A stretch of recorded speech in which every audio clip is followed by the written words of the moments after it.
Imagine you're getting married in the ancient world. No photographer, no wedding website, no save the date. You don't even get the luxury of pretending this is just about love, because your marriage might decide who owns land, who inherits wealth, and whether your children are legally recognized as real members of society. Romantic, right? And if you think modern in-laws can be intense, try living in a world where your entire legal identity depends on what your family and your spouse's family agree to out loud where everyone can see it.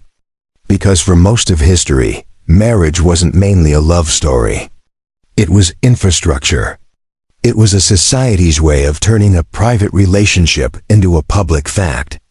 So how did ancient people actually get married? Let's time travel through three of the most famous worlds we ever built: Egypt, Greece, and Rome, and keep one weird truth in the front of our minds the whole time. Love existed, obviously.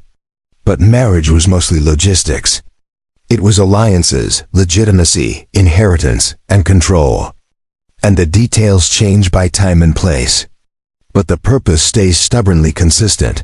A wedding is a society saying, this bond is real. And it comes with rules. Start in ancient Egypt, because Egypt is where a lot of modern imagination goes first. People picture a temple ceremony, a priest, maybe a dramatic vow to the gods. But in many periods, Egyptian marriage could be surprisingly low ceremony. Often the key moment wasn't a sacred ritual, it was forming a household. Two people begin living together, share resources, and are recognized socially as a couple. In other words, the wedding could look less like a single event and more like a shift in status. You are now a unit. That doesn't mean Egyptians were casual about it. Once you have property, you need clarity. Who owns what? Who brings what into the household? What happens if the relationship ends? What happens to children? That's why we see evidence of agreements and legal documents in some cases, especially where money, land, or inheritance is involved. Because the moment marriage becomes tied to assets, it becomes tied to paperwork. And here's what's genuinely interesting about Egypt, compared to many later societies. Egyptian women could, in various contexts, own property, inherit, and appear in court. Not equal by modern standards, not the same in every dynasty. And not a guarantee of freedom, but still. It complicates the lazy idea that ancient marriage is always, a man purchases a woman. A lot of Egyptian marriage is household economics. Two people building a life in a system that recognizes rights, obligations, and when necessary, separation. And yes, Egyptians also cared about fertility and protection, which means everyday spirituality sneaks into the home. You see household religion, protective figures, and the idea that family life needs supernatural backup, because in the ancient world pregnancy and childhood were dangerous. So marriage isn't just romance or law, it's also a practical attempt to create a stable, protected home in a harsh environment. And if you're wondering, did they ever marry for love? Of course. Humans don't turn that off. Egypt even has love poetry. But love is the feeling. Marriage is the framework. One can exist without the other, and for most societies, the framework is what the community cares about. Now jump to ancient Greece, and the vibe shifts hard, especially in Athens, because marriage becomes tightly tied to citizenship and legitimacy. Here's the key Greek obsession. The city-state is basically allergic to ambiguity about family lines. Who is a legitimate citizen? Who inherits land? Who belongs to which household? Marriage is one of the main machines that produces those answers. In many Athenian contexts, marriage wasn't primarily two individuals choosing each other. It was two households aligning.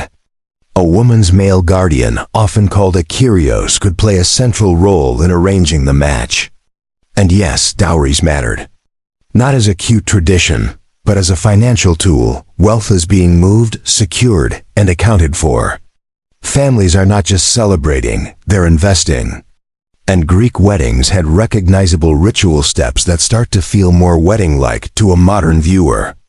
There could be preparations, offerings to gods, symbolic transitions, and then the part that really matters socially, a public procession often with torches, moving the bride into the groom's household. That procession isn't just aesthetic. It's an announcement. It tells the community, this person now belongs to this household. This alliance is real. Future children from this union will be recognized. Think about the psychological weight of that. Your marriage isn't just your relationship. It's literally the legal and social key that unlocks a future. And sure, people still fell in love. Some couples probably liked each other a lot. But the institution wasn't designed around personal fulfillment. It was designed around order. And Greek marriage also shows something else.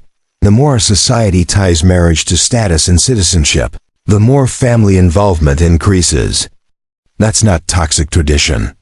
It's a system doing what it was built to do: control lineage, control property, control legitimacy.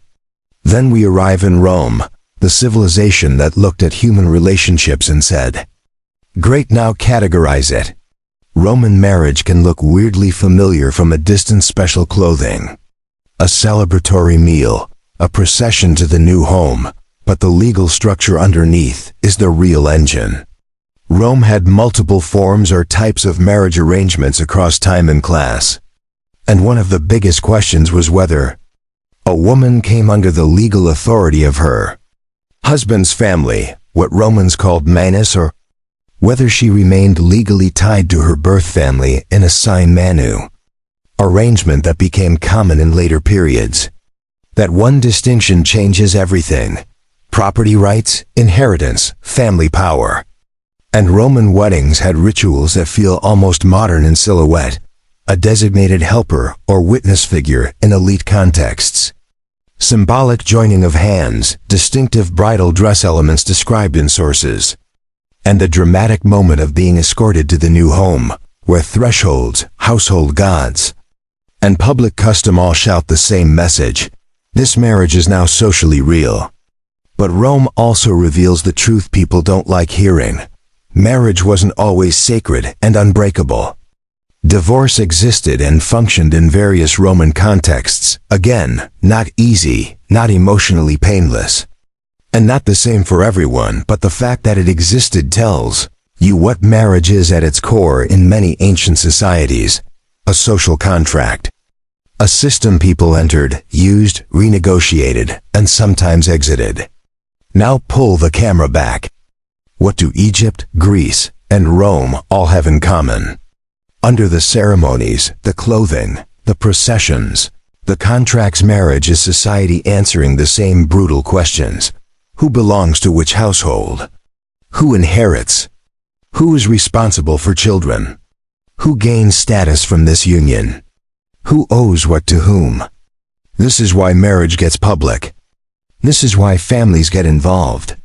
This is why gifts and money show up. This is why the community cares. Because the real product of marriage isn't just a couple, it's stability. And once you see that, a lot of wedding traditions suddenly make sense.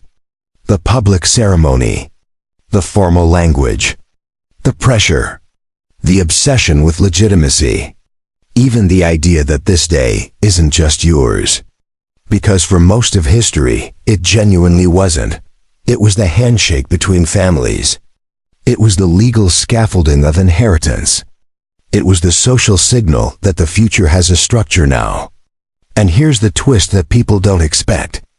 Romantic love isn't absent in the ancient world, but the idea that marriage should primarily be your personal happiness project is historically newer than most people assume.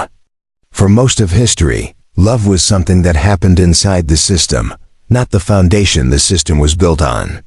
We complain about seating charts and slow Wi-Fi while uploading wedding photos. They were trying to build alliances, secure property, protect children, and keep a whole society from sliding into chaos.